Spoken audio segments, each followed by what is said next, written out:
Tak jo, znovu u mikrofonu vítám Hanku Fridrichovou, zakladatelku a ředitelku základní svobodné školy Kairos v Dobřichovicích. A mám na ní takovou zvláštní otázku, protože nedávno si mi Hani říkala nějakou speciální novinku, která se týkala RVP. Já se v tady těch věcech moc neorientuju, ale myslím si, že takovýhle velké novinky by měli ostatní fanoušci, rodiče, ale třeba i průvodci vědět. Rozhodně, no. Jo, je to vlastně důležitý, jsou to velké a důležité věci, o kterých se moc neví. Takže stalo se to, že Národní pedagogický institut společně s Ministerstvem školství ke 30. prosinci 2024 vydali nový rámcový vzdělávací program. Takže pokud dneska někdo mluví o osnovách, tak už je asi 20 let nazpátek. Jo? Osnovy už byly zrušeny, myslím, 2007, od té doby jsou rámcové vzdělávací programy. A teď vydali nový rámcový vzdělávací program, podle kterého školy mohou začít učit v září 25 a povinnost tam nastává od roku 27 v prvním a 6. ročníku a od roku 30, myslím, pak už ve všech ročnících. A my jsme se, tak jak je naším zvykem, prošlapávat ty nové cesty a pilotovat věci, tak my jsme se přihlásili do pilotního programu tohoto nového rámcového vzdělávacího programu. A ještě tam jsou jakoby různé oblasti. Jedna z těch oblastí je tematický vzdělávací plán, což znamená, že to, jak my jsme už doteďka zkoušeli vlastně učit projektově, je něco, co je opravdu žádáno a posvěceno a veškeré učivo může být pojato projektovým způsobem, takže už není potřeba předměty, ale můžeme mít jenom projekty. Mm-hmm.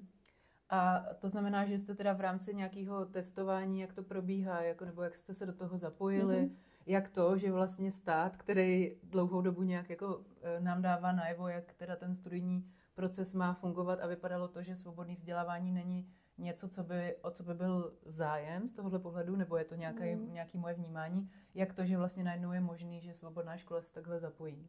Jo.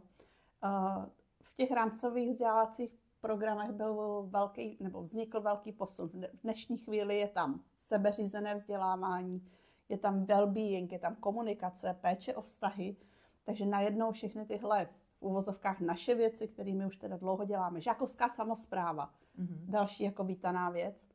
Takže to, co my už tady 10 let tak zkoušíme, něco umíme a něco se učíme, tak v tuhle chvíli už je teda novinkou v tom rámcovém vzdělávacím programu.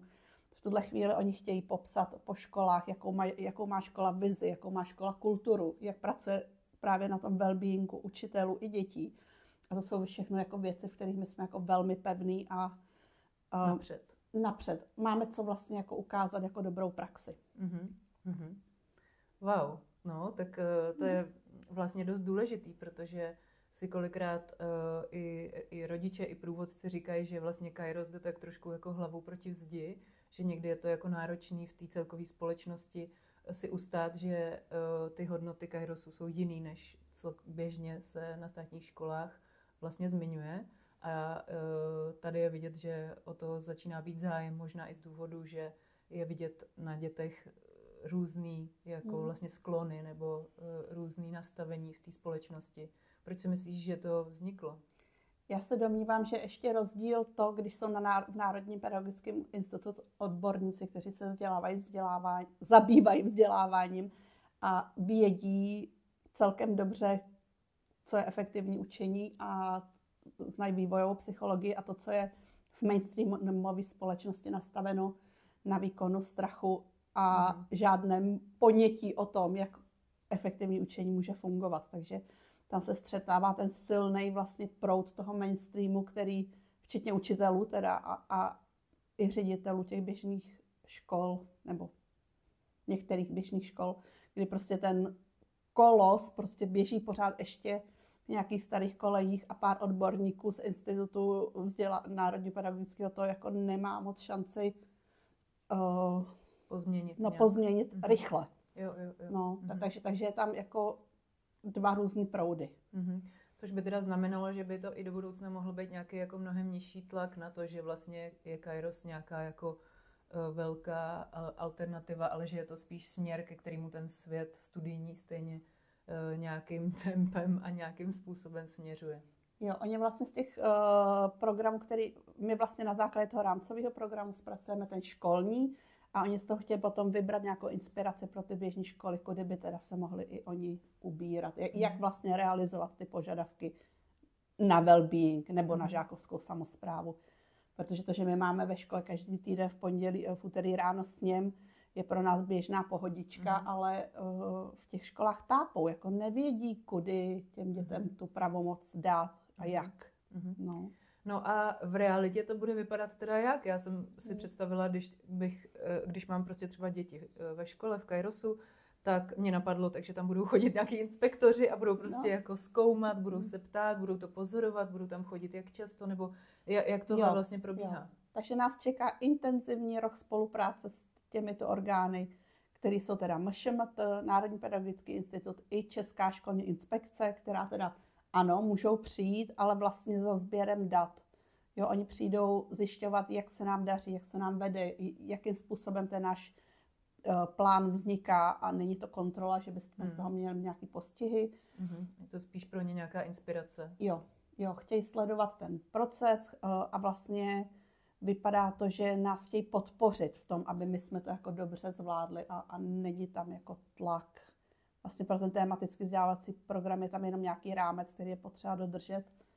A to je celý, jinak je to na nás. Tak to je dost boží zpráva, protože ve většině případů tady ty kontakty bývají přesně s nějakým tlakem a omezováním a nastavováním nějakých regulí pocitově tak, aby se do toho něco, co se vlastně standardně, kde se to studium standardně neděje, tak jako v běžných školách, nějakým způsobem jako omezilo a zaškatulkovalo.